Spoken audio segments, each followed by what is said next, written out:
आज आश्विन मास के कृष्ण पक्ष की अमावस्या तिथि है। इस तिथि में सर्व पितृ अमावस्या होता है।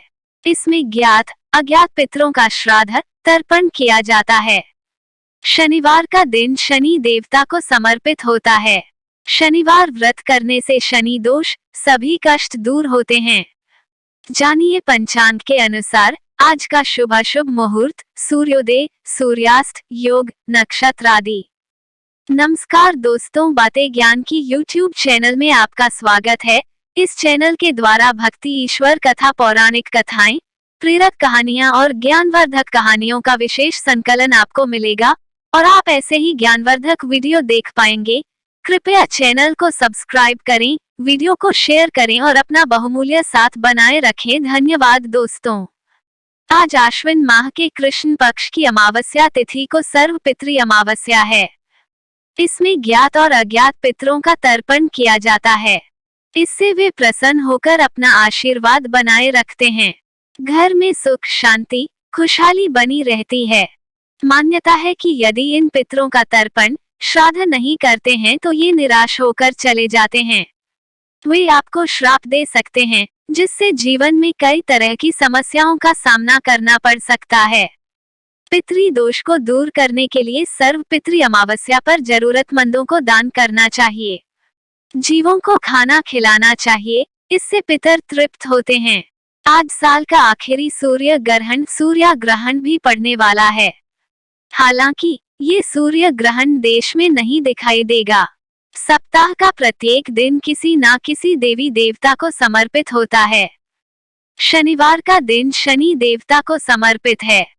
आज के दिन शनिवार का व्रत रखने के साथ ही शनि देव की पूजा उपासना करना चाहिए। शनिवार का व्रत और शनि भगवान की पूजा करने वालों के सभी दुख, दर्द, समस्याएं आदि दूर हो जाते हैं। अच्छा कर्म करने वालों को शुभ फल और बुरा कर्म करने वाले लोगों को शनि देव सजा देते हैं। शनि देवता की पूजा में शमी के पत्ते, काली उड़द, काला तिल, नीला फूल आदि अर्पित करना चाहिए। तिल या सरसों के तेल से शनि देव का अभिषेक करना चाहिए। शनि दोष करने के लिए यह उपाय फायदेमंद हो सकता है। पूजा में शनि चालीसा, शनि मंत्र का जाप, शनिवार व्रत कथा का पाठ करें।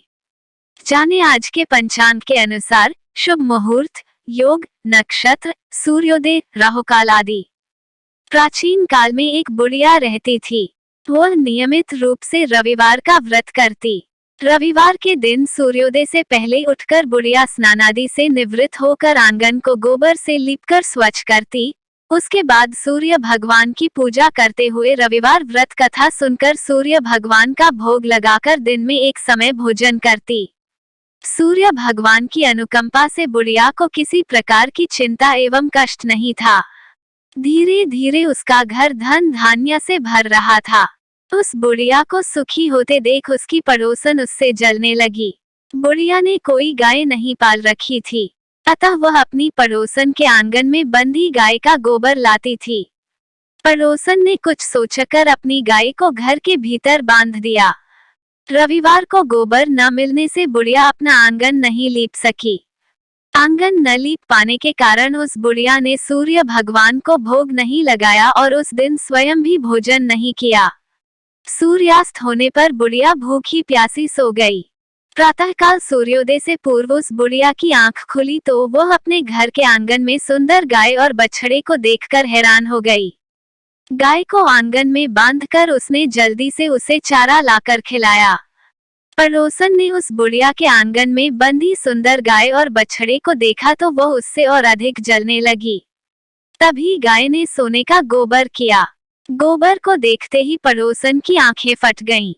पड़ोसन ने उस बुढ़िया को आसपास न पाकर तुरंत उस गोबर को उठाया और अपने घर ले गई तथा अपनी गाय का गोबर वहां रखाई। सोने के गोबर से पड़ोसन कुछ ही दिनों में धनवान हो गई।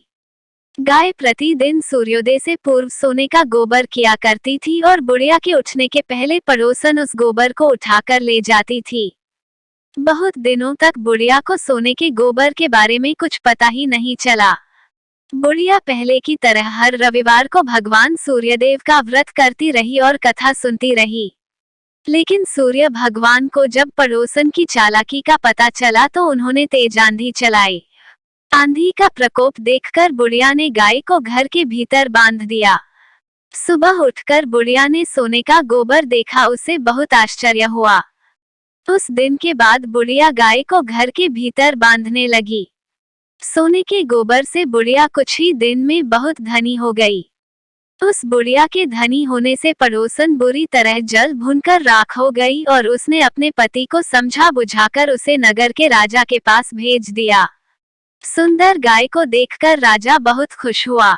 सुबह जब राजा ने सोने का गोबर देखा तो उसके आश्चर्य का ठिकाना न रहा। उधर सूर्य भगवान को भूखी प्यासी बुढ़िया को इस तरह प्रार्थना करते देख उस पर बहुत करुणा आई। उसी रात सूर्य भगवान ने राजा को स्वप्न में कहा, राजन, बुढ़िया की गाय व बछड़ा तुरंत लौटा दो, नहीं तो तुम पर विपत्तियों का पहाड़ टूट पड़ेगा, तुम्हारा महल नष्ट हो जाएगा। सूर्य भगवान के स्वप्न से बुरी तरह भयभीत राजा ने प्रातः उठते ही गाय और बछड़ा बुढ़िया को लौटा दिया। राजा ने बहुत सा धन देकर बुढ़िया से अपनी गलती के लिए क्षमा मांगी। राजा ने पड़ोसन और उसके पति को उनकी इस दुष्टता के लिए दंड दिया। फिर राजा ने पूरे राज्य में घोषणा कराई कि सभी स्त्री पुरुष रविवार का व्रत किया करें। रविवार का व्रत करने से सभी लोगों के घर धन धान्य से भर गए। राज्य में चारों ओर खुशहाली छा गई। स्त्री पुरुष सुखी जीवन यापन करने लगे तथा सभी लोगों के शारीरिक कष्ट भी दूर हो गए।